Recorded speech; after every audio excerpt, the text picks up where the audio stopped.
This is Kandahar Air Base, the gateway to the war in Afghanistan. We live in a war zone here. The moment you step outside a wire, you are in the threat zone. There's £1 billion of NATO hardware and 10,000 soldiers from around the world, all inside the wire.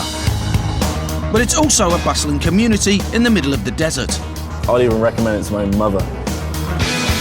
Complete with fast food joints, sports pitches, and even a couple of massage parlours.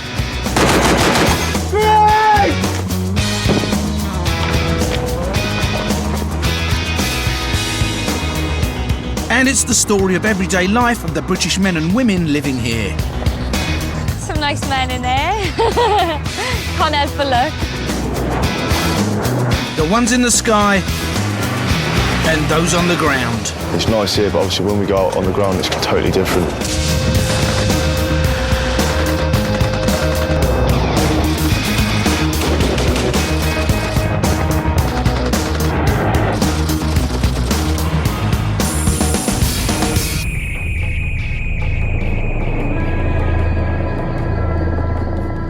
Afghanistan, one of the most dangerous countries in the world. Almost 1,000 soldiers have died here since 2001. But inside Kandahar airfield, it's a different world.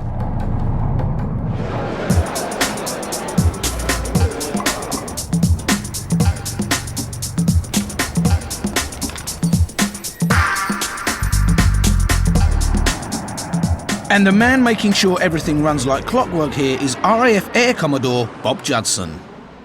I am the mayor of the town, if you like. I'm running the base as the base commander, and I'm the landlord for the real estate here. We've got every type of aircraft under the sun, from fast jets to doing the bombing rollout here, to unmanned air vehicles doing reconnaissance and also actually attack missions. We're running about 10,000 movements a month out of here. That, to put it in perspective, that's about half of Gatwick Airport. The camp's built next door to Kandahar International Airport. Domestic Afghani planes share the runway with Chinooks and Hercules. But at the heart of the operation are the GR9 Harriers. They provide air support to the troops on the front line. Jet pilot Rich Hillard, also known as Bolly, is now on his 5th tour of duty in Afghanistan. This place has changed in the 4 years I've been coming here, and it did start off as quite a bare base. We were living in tents, showering in tents, but now, other than being a long way away from home, it's pretty good. The airbase is getting ready for a top-secret NATO operation. A convoy of 200 trucks are leaving the base and travelling 100 miles north, through hostile territory, to deliver a 200-ton turbine to the Kajaki Dam. It's known as a Hearts and Minds operation, and it will bring electricity to 100,000 Afghan homes. To help the convoy out, Harrier pilot Bolly is going to take some reconnaissance photos of the route, so the trucks don't run into any surprises. Bottle of water in my little bag here just in case I get thirsty, and I've got another bag there in case I need the loo. Hopefully just take a few photos and that'll be it. We don't really know what's going to happen. We do a lot of planning beforehand, but often it's not. That's not actually what we end up doing. The Harrier GR9 jump jet is loaded with weaponry for every mission. And Bolly's jet is carrying rockets and bombs weighing over 2,000 pounds. He's got 2 laser-guided paveway bombs that can wipe out whole compounds. He's also carrying 38 of the more versatile CRV-7 rockets, which travel 4 times faster than the speed of sound. The warheads can be released individually or all at once for a bigger impact. And if that wasn't enough, he's got 2 airburst bombs with a lethal radius the size of a football pitch. But the purpose of this mission is to take some photos. So under the fuselage is a stills camera.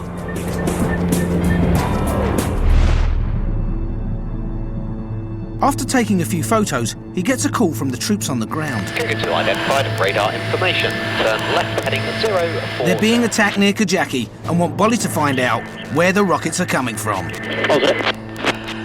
2 miles out. Visual. All clear. He'll be screaming down the radio, there'll be bullets going on in the background, and he'll be in a lot of trouble. And he's just trying to get across to me as quickly as possible where that threat's coming from. Bolly switches on a bit of kit that's revolutionised the way the war is fought in Afghanistan. It's called a sniper targeting pod, which is next to the stills camera under the fuselage. Its telescopic lens gives the pilots a detailed view of the ground, which is then beamed to the troops on the front line, giving the soldiers live bird's-eye footage of the enemy. The army asks Bolly for a show of force.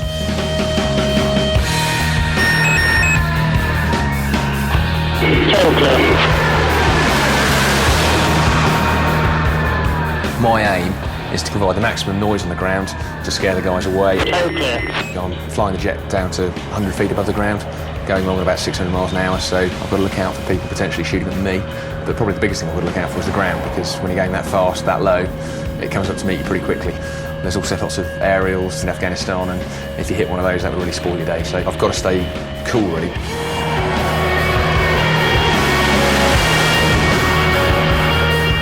At the sight of the jet, the Taliban make a run for it.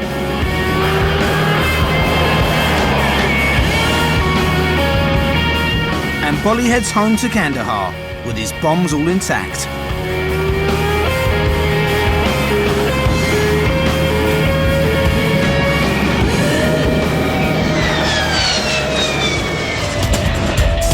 Up next, some rookie recruits prepare to leave Britain to head into Afghanistan. It's going to be a hell of an experience.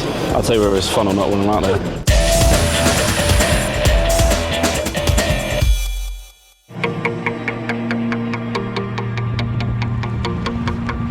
Kandahar airfield is a sitting target, and it's down to the British RAF regiment to guard it.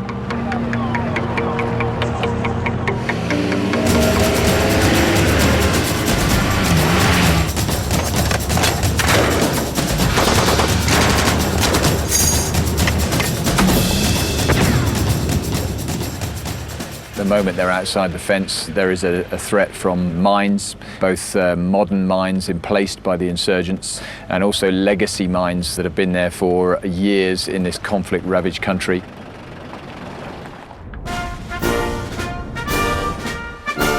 Every 6 months, a new squadron comes out to Kandahar to guard the base. The next batch are getting ready to leave RAF Honington in Suffolk. Right, lads, what's going to happen in a minute, right? You're going to get your final inspection from the corporals, all right? You to bring out your passport, your native travel order, and show your ID card as well.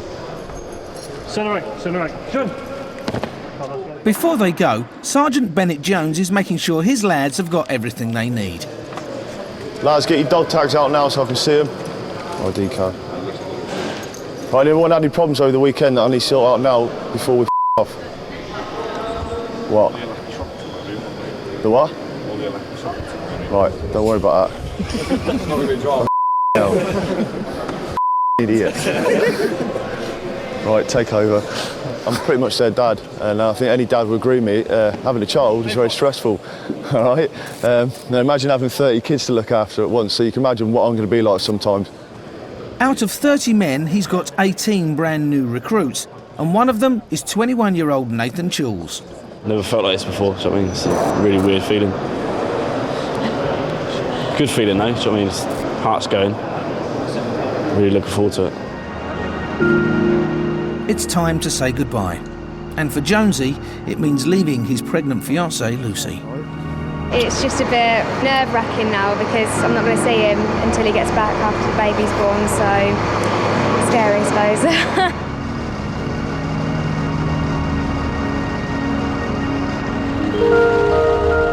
There have been more than 100 British deaths in Afghanistan, so no one can be sure if they'll see their loved ones again. I'll be back before you know it, alright? I have a lovely little daughter. Right, you're going to get me crying in a minute.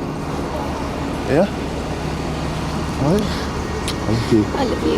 Alright, come on. Get out of here now, alright, so you don't see us go. Go. No, I'm going to wait with us. Go on. Alright? I'll speak to you soon.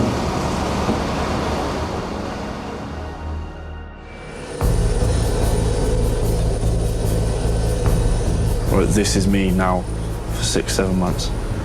Just deal with it, get over it. This is the real deal now. It's not no training. You need to start switching on.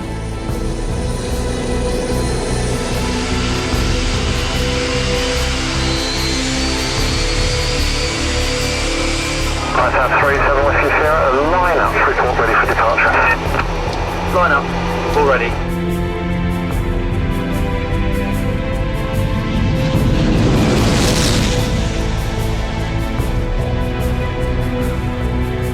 Next stop, Afghanistan.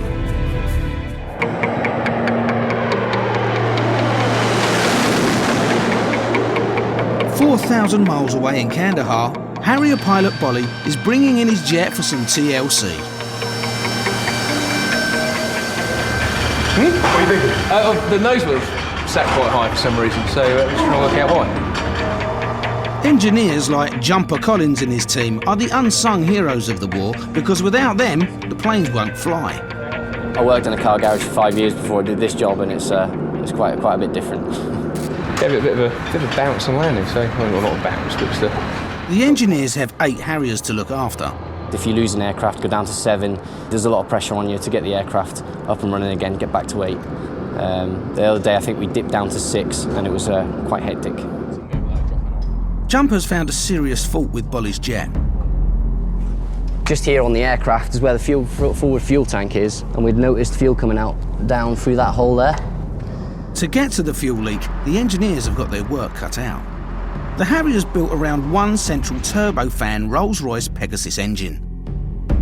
A 9.5 metre wing weighing 2 tonnes bolts on top. The leak is at the front of the fuel tank underneath the engine, and that means there's only one way to get to it. It's a wing off, engine out to find what's gone wrong.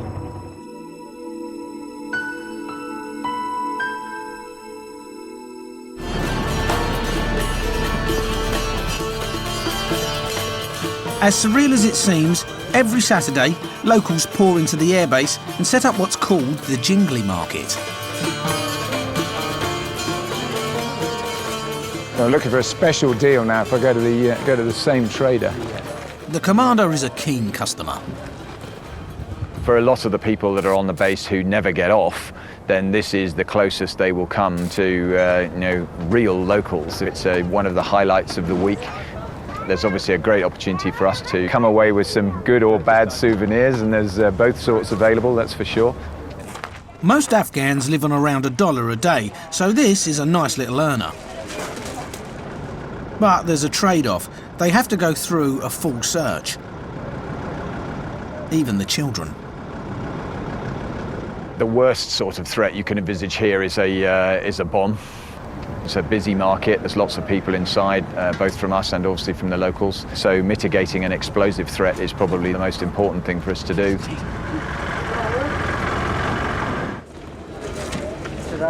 Jackson's an interpreter, and today he's going to help NATO's commander with some bartering.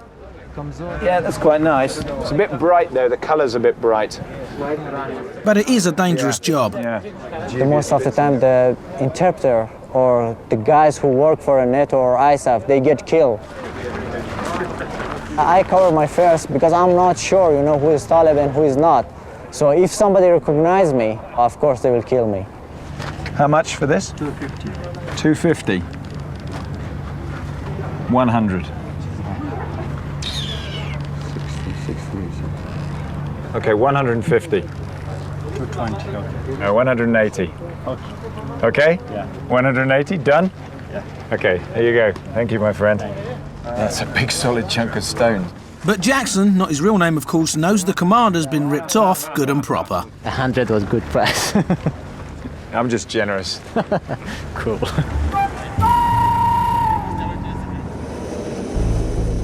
Over on the runway, one squadron has just landed. At 2 a.m. in the 30-degree heat, they get their first look at Kandahar. They've been up for 24 hours. I don't actually feel like I'm here yet. It doesn't feel real at all.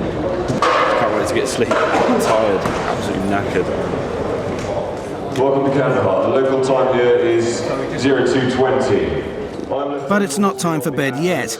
There's the induction to get through first. Most important, what to do in a rocket attack. You want to immediately lie face down on the ground. Further direction will be given by the movement staff. Some welcome speech. The regiment's used to roughing it in tents, so they're in for a nice surprise. This is the typical accommodation the lads will be staying in. As you can see, it is massively plush. Decent beds, decent lockers, you've got air conditioning. You couldn't ask for more than this, basically. Bed at last, but not for Jonesy, and it's now 3 a.m. Door's locked. His keys are locked in his room.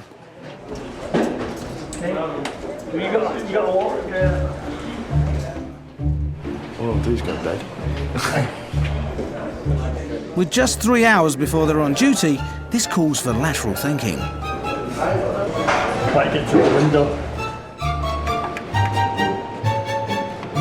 Mate, I'll smash the window in a minute. All it needs is a little gentle persuasion.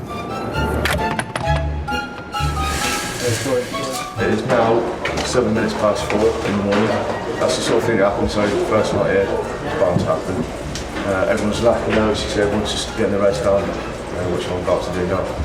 So, we'll see you later on.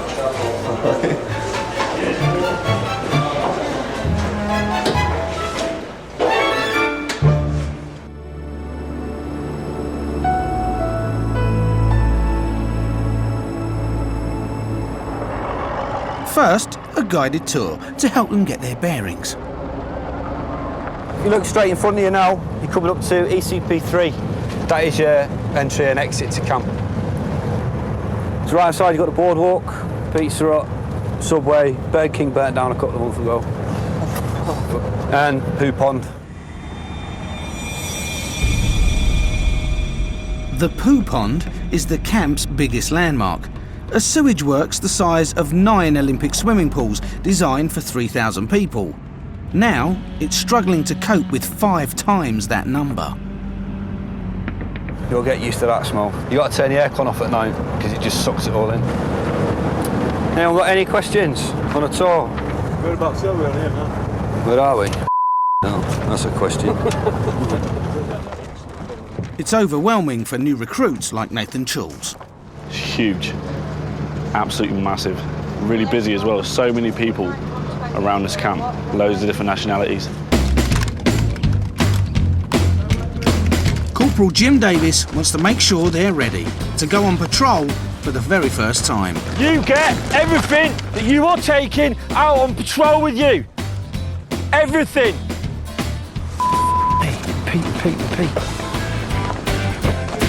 Right, fellas, 2 minutes then. He's going through their rucksacks to check they've got the right gear for going outside the wire. Okay then, fellas, listen in then. Right, every bit of kit you haven't got, fellas, you're going down for 20. First off then, all of you, stick up your ID cards in your mitt. My wallet, Jim. 20, get on your arms.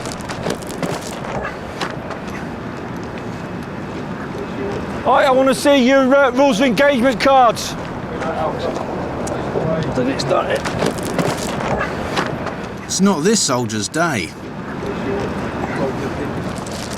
Okay, what I want to see now is I want to see your morphine and your first field dressings. Well, at least he's remembered one thing. Where is it, Robbo? Me and Ed will start at one end and we'll come down checking your personal kit now. The lads' packs weigh 55 pounds. Come on, Burnsy, hurry up. So they can't afford to take anything that's not strictly necessary. Honestly, gonna wear that? Not the summer. No. Take the smaller one. Look how much room it is compared to that. Room's at a premium, you know that. What is it with you with toothbrushes? One toothbrush. When's that from? 2 weeks ago. It's going in the bin now, isn't it? Because it's minging. Have you smelt that? It's dry, crusted, it's horrible. Bin. Man. 3.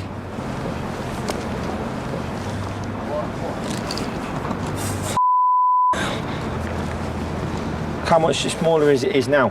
We're just lobbing out those 4 minging rags. Right, put it away.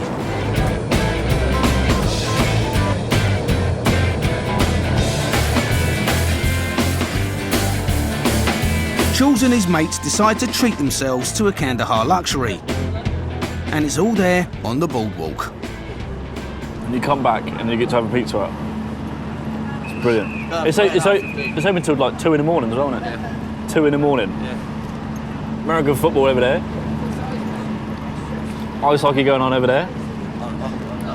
On not ice. I expect it to be like just bog standard. But it's brilliant. It's like a summer camp.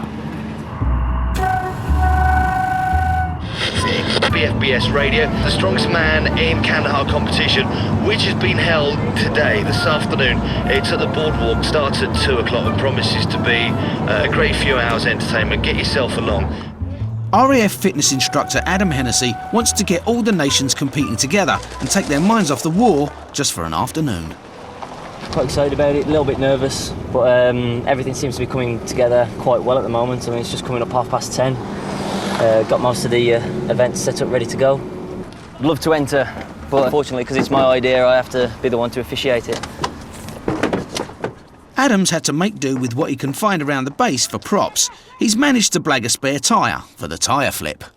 It is quite heavy. I'll probably guess around sort of 200 pounds. That is a plug from a bullet hole, so that's why we can have them. So, authentic Afghan war tyres. One of the favourites to win the contest is Army rehabilitation trainer Stricky. And he's just warming up. And that's it. Being the winner in Kandahar, strongest man, lightweight category. That's the one. It's all mine, I tell you. Show off. Kandahar's luxury compared to other camps like Bastion. It's got 80 shower blocks with hot and cold running water. All clean, little paper towels, always stocked up on toilet rolls, very clean and tidy. Guys in the field, I can only apologise, I'm just so lucky really. But yeah, everyone's got a job to do I suppose. And mine is to get clean.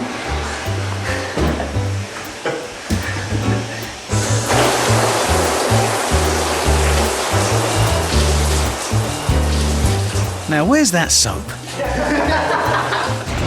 Coming up, one squadron are going outside the wire. And the Brits take on the Canadians for the title of Kandahar's strongest man. Look at the size of him. He's one big.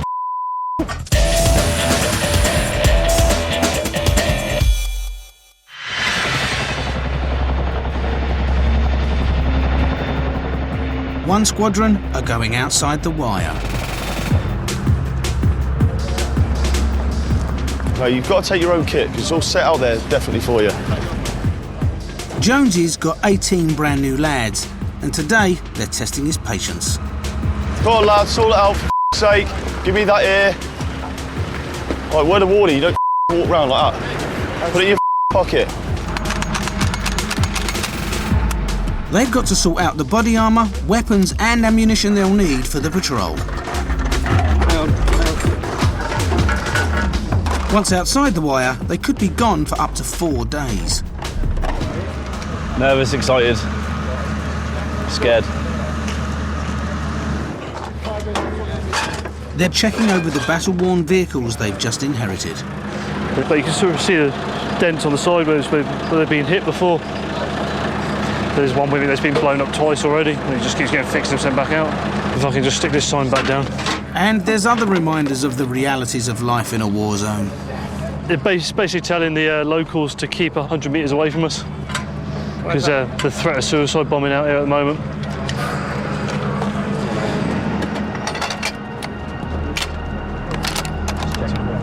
Happy with that? Ready? Yeah. Before they go, one for the album. You all ready? Yeah. Nice one. Because it's like, can't wait to get out of there. And now it's here, it's like, whoa. Going outside the wire. See a few of them a bit, a bit nervous. You can see they're a bit anxious. But like I just said there, I asked them, you're all up for it, you're all ready? And they're all, yeah, too right, let's get out there, let's do the business. The security of 10,000 troops and £1 billion worth of military hardware is in the hands of one squadron for the next 6 months.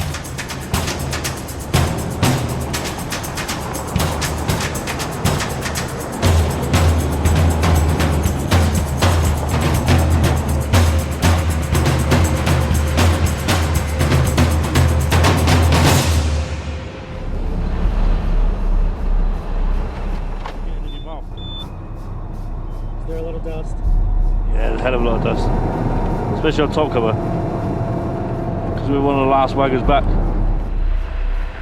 The men are travelling in a convoy of 8 vehicles. There's one Vector that's a troop carrier,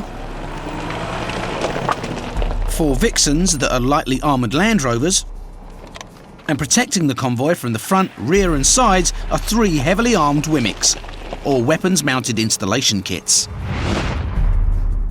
Top cover's provided by the rear gunner, operating a 50 calibre heavy machine gun, or HMG, which has the killing radius of 5 metres from over a mile away. This can be switched to a grenade machine gun that fires high explosive grenades at 340 rounds a minute. The Wimic's commander sits in the passenger seat with a 7.62mm general purpose machine gun. The convoy's biggest threat is going over roadside bombs, and they've come to their first vulnerable point, or VP. The squadron we took over from, they lost 2 lads around this area, so it's become a very important VP for us to make sure that we do it properly.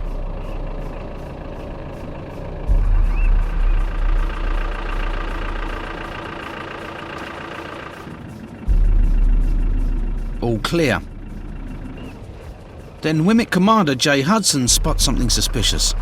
Right, I just got a flash off a mirror to my 1 o'clock. It looked like a mirror flash. A local national in some ruins over there, blatantly holding a mirror above his head and flashing it to the sun. It's an non-insurgent way of communicating with each other, so we're trying to get eyes on now, see what we can do about it to stop him. We call it getting dicked. Basically, someone's signalling that they know what we're doing, basically. One of these could be a signal to actually start an ambush or start of an IED. So I mean, just signalling to someone that that convoy is in position and bang.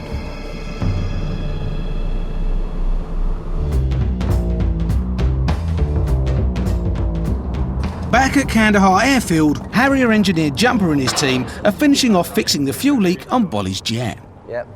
There's no room for error. Well, everything these guys put their name to, they're responsible for, so if anything did go wrong, they've signed it. They tethered the jet to the ground with chains, so they can test the engine without it flying off. It's just really hot out here. I mean, it's about 37 degrees today. This base plate, which we secure it onto, is boiling, been cooking in the sun all day, and now we're actually having to walk on it and work around it. And it's just really, really hot. Hopefully, well, it will pass its ground run first time.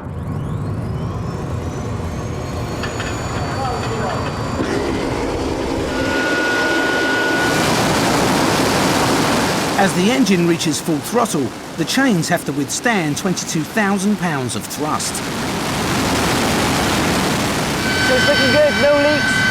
All the figures seem to be matching up what they should be, so it's all going well.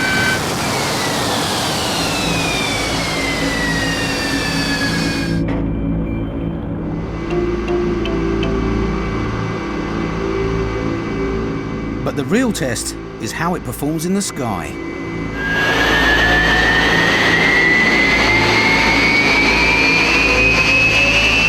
Boll is planning to take the jet to 40,000 feet. Done all our checks. It's passed the flying colours on the ground run, so there's no reason why it should have a problem out there. Get up there! But it's not taking off.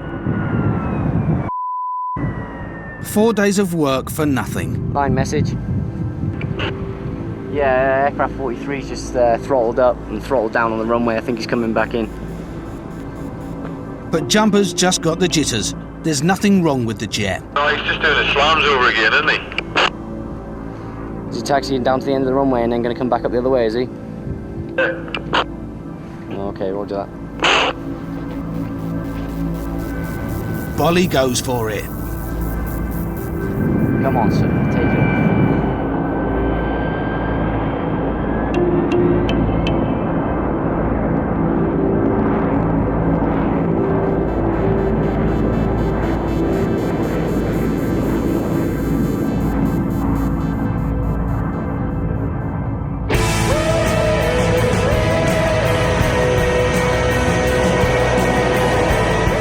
Job done. Bolly's plane rejoins the squadron.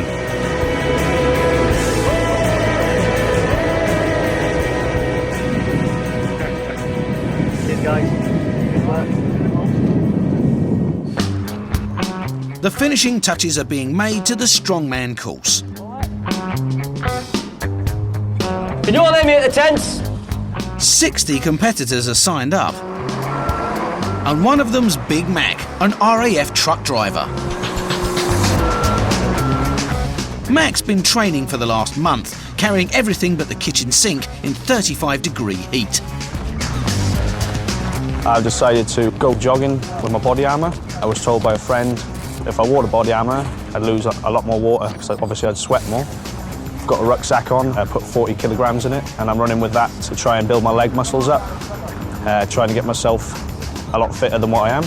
Under his harsh regime, he's managed to lose a stone in a month, but will it be enough to take the title? I'm not going to say I'm going to come top because there's some big lads out there competing, so I'm hoping to come in at least within the top 10. Liquid soap for washing machine? Liquid soap for washing, that's very popular, and unfortunately it's a popular item we don't have. One of the eldest competitors is 48-year-old Alain Baudouin, a civilian who runs the Canadian corner shop. Worst case scenario is that you get a bar of soap, some hot water, and do it yourself. I've been training for the last 2 or 3 weeks, so I've been flipping tires and carrying dumbbells and doing everything that needs to be done to be able to compete.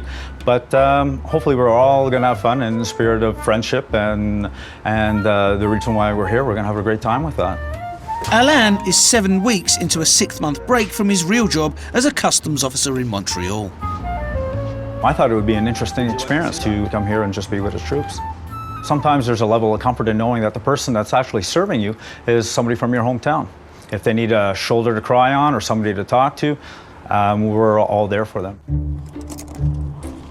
Over at the RAF regiment, Sean, one of their mechanics, is a late contender. I only entered the competition about an hour ago, so I've not really had long. Currently holding ammo boxes out at arm's length and training for the Kandahar strongest man.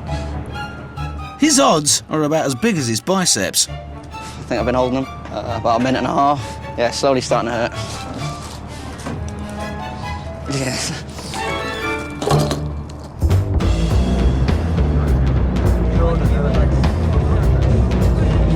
It's 2 p.m. and strongman contestant Stricky's being weighed in.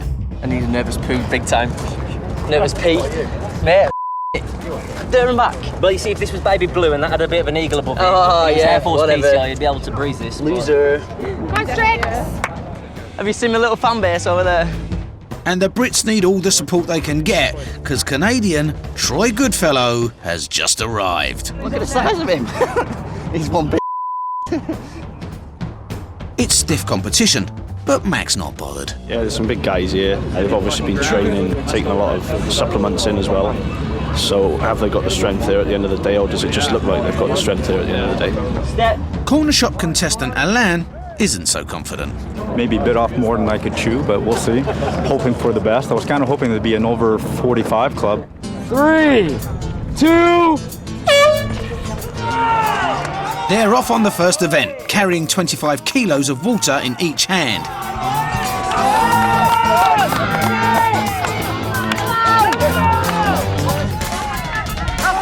Late entrant Sean's feeling the strain. Oh, that's gotta hurt. I slipped. Wasn't the best tactics, to be honest.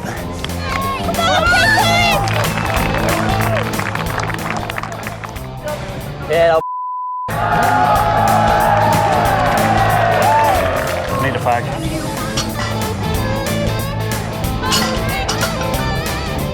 doing very well. It's the support, I reckon. It's getting him through it. Getting him through it. Go on, guys, give him some support. Let's push him on. But Troy's showing what he's made of. Pure brawn. March it up!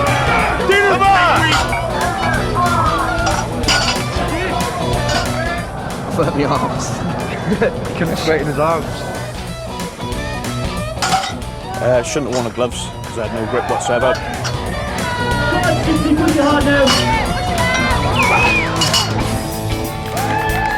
That's my 2 worst events out the way. I'll come back now and smash it, hopefully.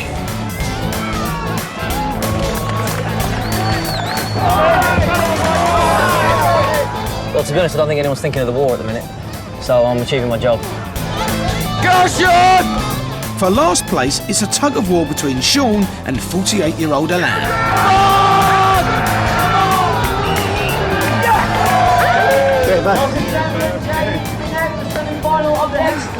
Good result. Very good result.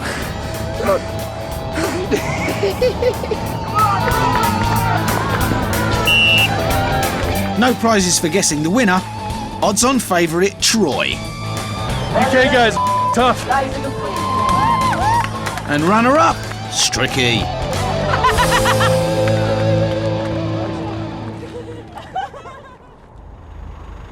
After 14 hours on patrol, the regiment find a spot to camp for the night. Who's free? That's picked. What? Pizza? And whatever, I spare. And then it's time to get out the ration packs. To be honest, I'd rather be eating some Sunday roast back in the UK, but put the ammo tin on there because you can fit more rations and cook more people's food at once. It's the most dangerous thing we do. Oh, well done. What's your arm? No. Curries. Drinking sponge pudding. It's like a brick in syrup. It's not gourmet, but it's a balanced meal of fat, proteins and carbs in a bag. It burns. Giving the lads about 5,000 calories a day. I've gone for the old steak and vegetables today. Steak and veg? Yeah. Best one. You're lucky I gave that a look. Big spoonful there. It's like baby food. We got roast duck in wine sauce. After a stressful day, the soldiers of the RAF can finally relax for the first time. This is why I signed up. Top Gun, what a film. It's Top Gun without aeroplanes. And without the gentlemen, the good-looking women everywhere. I couldn't think of it anywhere else I'd rather be. On the spot.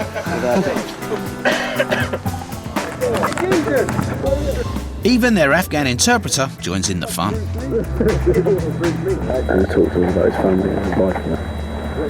And the Taliban actually shot his dad. Just because he works with us, with the forces. He's 19. Time to turn in. 2 men stay on lookout with thermal imaging cameras. Is it hard to stay awake? It can get, yeah, but you just got to remember that if you fall asleep then, well, that's probably when the hit the fan. And the rest of the patrol get their heads down, wherever they can. People on the roof, mate.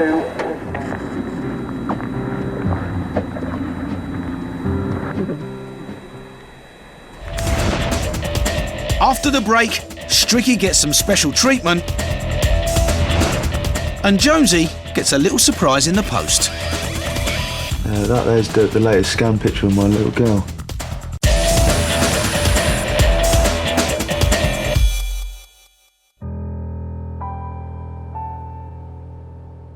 It's early evening on Kandahar Air Base. Jonesy and his lads from the RAF regiment are safely back from their 4-night mission. Right, lads, obviously you know what went on there, alright? Everyone reacted perfectly sound, alright? They've just heard their mates from another patrol went over a roadside bomb earlier today. What I want to say now though is tomorrow, when you bump into beef fight, don't be going to them saying what happened, alright? They've got enough on their mind as it is now, alright, without people coming up and asking silly questions. Does everyone understand that? No one was seriously injured, but the reality of living in a war zone has hit home.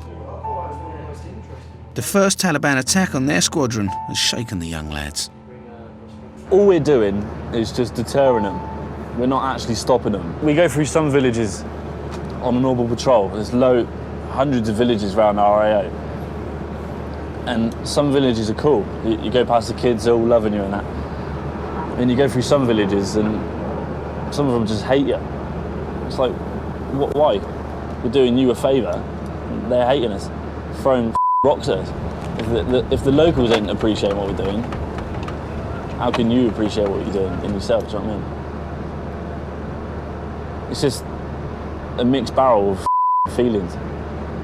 It's weird.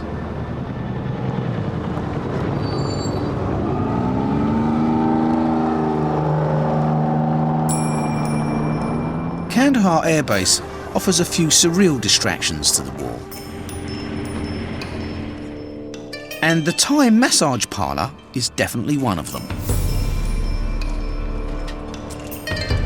This is all my girl over here. And they're all from Thailand, so they know what they're doing. Toy and her team of 6 masseurs brought a touch of the Orient to the airbase 2 years ago. If you look at the outside and you're in another world, you just walk in and you just forget where you are. The Army's strongman runner-up Stricky is in need of some muscle relief. No better day to spend my Sunday morning getting a Thai massage, I think, so just rub those aches and niggles out my body. They don't do extras, I'm afraid. Well, so I've been told. I'll ask when it's my turn in a minute. I'm only joking. But yeah, nah, I think apparently if you ask, you get. I'm not even going to attempt it. It's like ordering a Chinese. Could I have a deep tissue massage, please?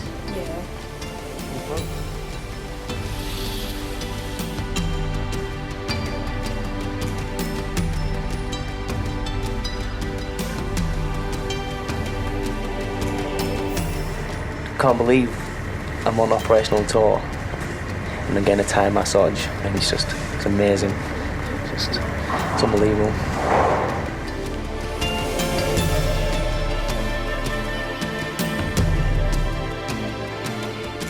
Jules and his mate Fergie have some downtime too. I don't trust myself getting a massage. You know what I mean? Why's that? Don't ask. Yeah, don't ask. But something else has caught his eye. This is Burger King. Doesn't look like it's open. When do you open? 4 days. 4 days. We'll be off patrol in 4 days. And we'll be on leave. And we can come back and get a burger from Burger King. In Afghanistan, who would have thought it? It's like 2 burgers, a load of chips and a little bit of lettuce on the side to make him feel better. Jonesy's just got mail from his fiancée who's expecting their first baby. Little pair of socks.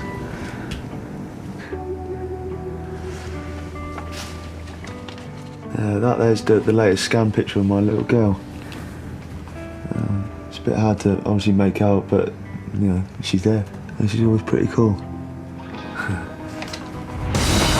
Next time, the camp gets camper. Oh, the things I do for charity. The Chinooks pick up casualties from the front line.